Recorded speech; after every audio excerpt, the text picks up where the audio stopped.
Hello there, my name is Eunice Njeri. This is Hustle's Wetu. We are on location at the Vicmark Hotel, the Cradle of Comfort, located right in the middle of Nakuru City, next to the Odeon Cinema. I would like to introduce to you a very special guest today. He's a businessman based in Nakuru City, and I would love him to introduce himself to you. My name is Mr Kanani, the founder of Ufalme Wetu in Nakuru County, Nakuru City, but operating countrywide. Countrywide? Yeah. Wow. So kindly introduce or give a brief description of Ufalme Wetu. What is Ufalme Wetu? Ufalme Wetu is basically a peer banking platform. Peer banking platform, yes. By peer banking, I mean people with the same ideologies, groups of friends or workmates. It's an upgrade from what people normally call chamas. Oh, it is an upgrade of what people call chamas. Yes. How different is that? Kindly make us understand. What happens in normal chama settings, people sit down to contribute money, and then they have what they call the merry-go-rounds, where they pick numbers. If number one gets the money today, next month will be number two, until maybe they go around. Yes. But from research, most of those indigenous kind of groups do not develop beyond having that money. Okay. What we're looking at is including a bigger scope of people, not just the women in the village, but also the middle class in town. Okay. How can we mobilize them to have peer banking groups? Yeah. Okay. Now, you have said Ufalme Wetu is an upgrade of the normal merry-go-rounds or chamas that we know. How long has this Ufalme Wetu been in operation? We have been in operation since 2020, so we're going to about 3 years. About 3 years, yes. Yeah, and it has been, a journey of research, trials and errors. Okay.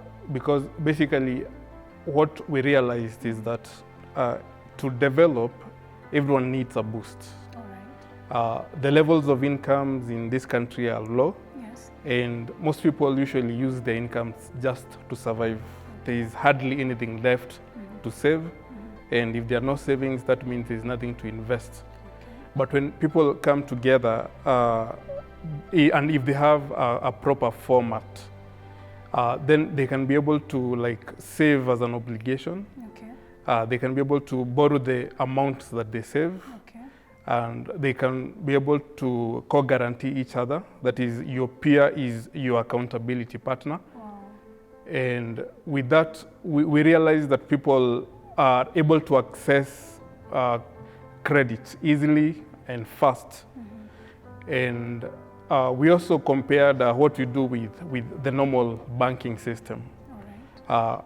Because normally what a bank does is it takes deposits from you, from me, from everyone. Yes. Then it uses that money to lend to people who want credit. Okay. Then from that money that it has lent out, it charges interest. And then what happens is you, who is the depositor, are not a shareholder of the bank, so you don't get the interest that your money has been used to generate. Okay. But in peer banking, we want to also return the interest back to the people. Okay. So that's how different we are from a merry-go-round or a normal chama, Okay. and also different from maybe a bank. Okay. That's why we are calling ourselves a peer banking platform. A peer banking platform. Yes. You've mentioned a very unique year in the history, in the recent history, 2020. What made you start this? Ama, what inspired you to get into that? Because that is when it was incepted. What was the reason? Because that is when we suffered as a country. COVID, people lost jobs, people needed money, you know, people living at home with no jobs and all that. What was the inspiration behind that, and exactly in that year 2020? Okay, one, as maybe a victim, okay, not necessarily suffered from the COVID itself, but businesses were closed, especially for business people. There was no traveling and everything. True. And most peculiarly, banks stopped lending out money, especially to, let's say, the informal sector.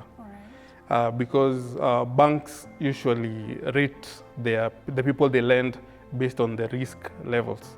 So 2020 was basically a very risky year for even banks to lend to people.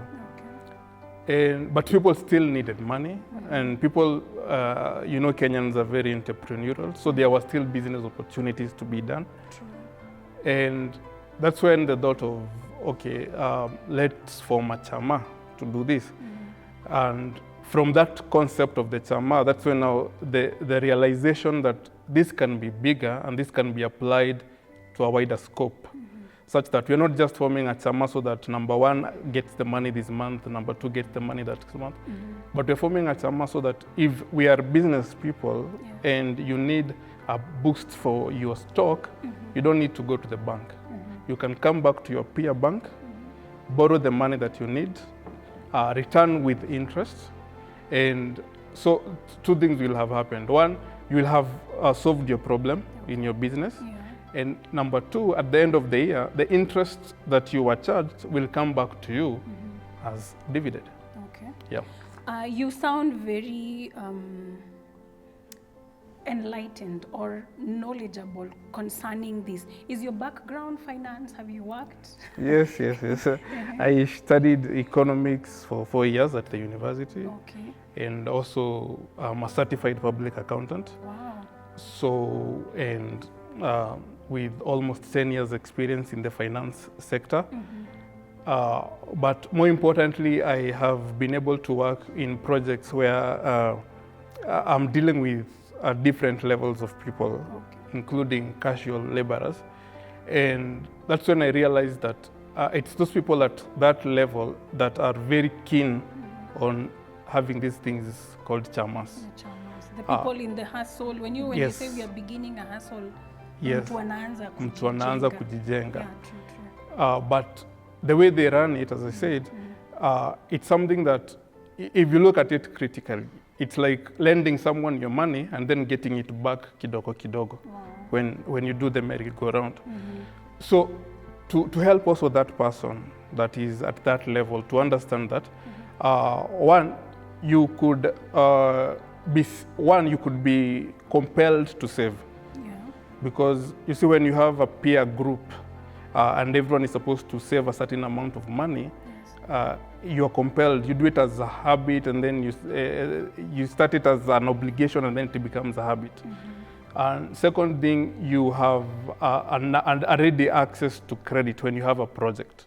So we also teach them that you don't borrow money for the sake of borrowing, but for the sake of building yourself. And maybe as we'll discuss further, one of the key elements of Ufalme Wetu is financial inclusion and participation. That is, even the common person participates in the economy building, and they participate by having access to credit and having ways to use that credit to develop themselves. Now, this Ufalme Wetu sounds a very great idea. You've mentioned the element of saving and borrowing. We have had something almost similar with the Hustler Fund.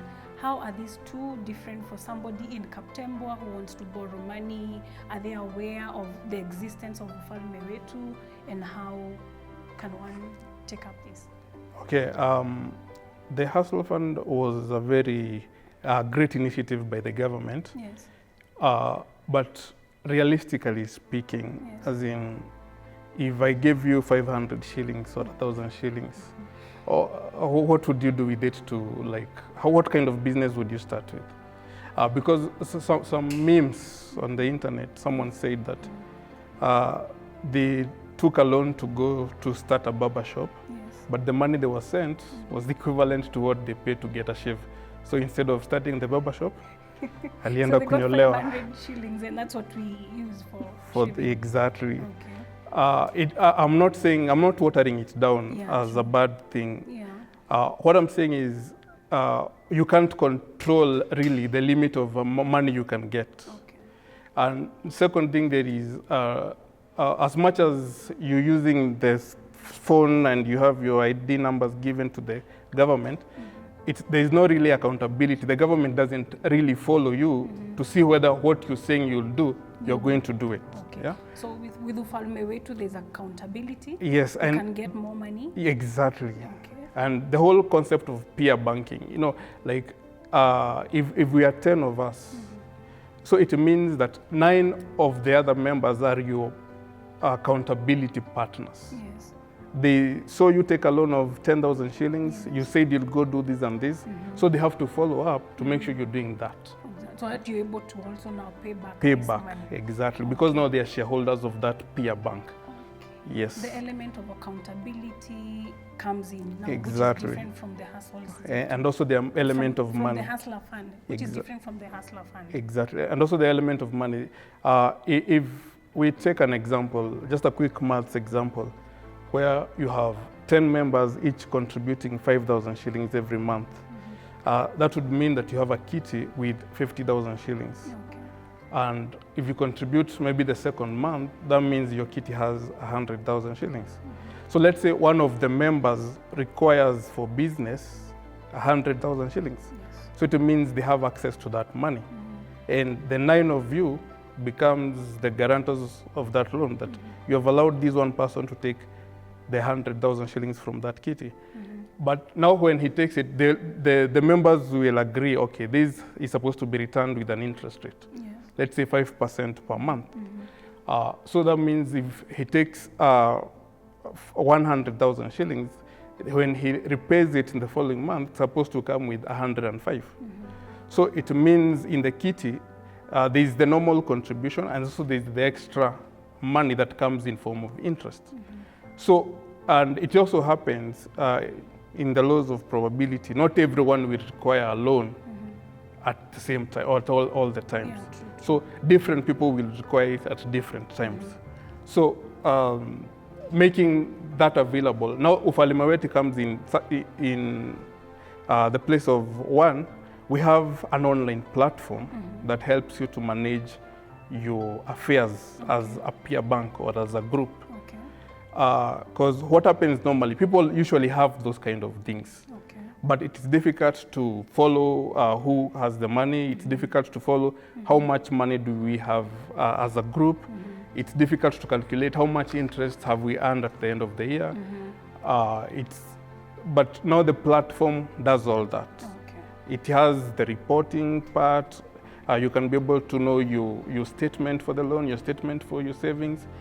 You can be able to check the status of the group, the status of everyone else. So it also brings a kind of transparency to the whole process. To the whole process. Yes. Wow, that is a very good that's a very good thing that you're offering, or a very good product that you have for the people who are building their businesses in this city, and as you said, the whole country. Yes. So we will be right back with part 2 of this conversation. We are at the Vicmark Hotel, the cradle of comfort. Remember, we offer conference facilities, we have an amazing restaurant, we have great accommodation facilities, and a rooftop lounge located along Kenyatta Lane next to the Odeon Cinema. This is Hustles Zetu, with me, Eunice Njeri.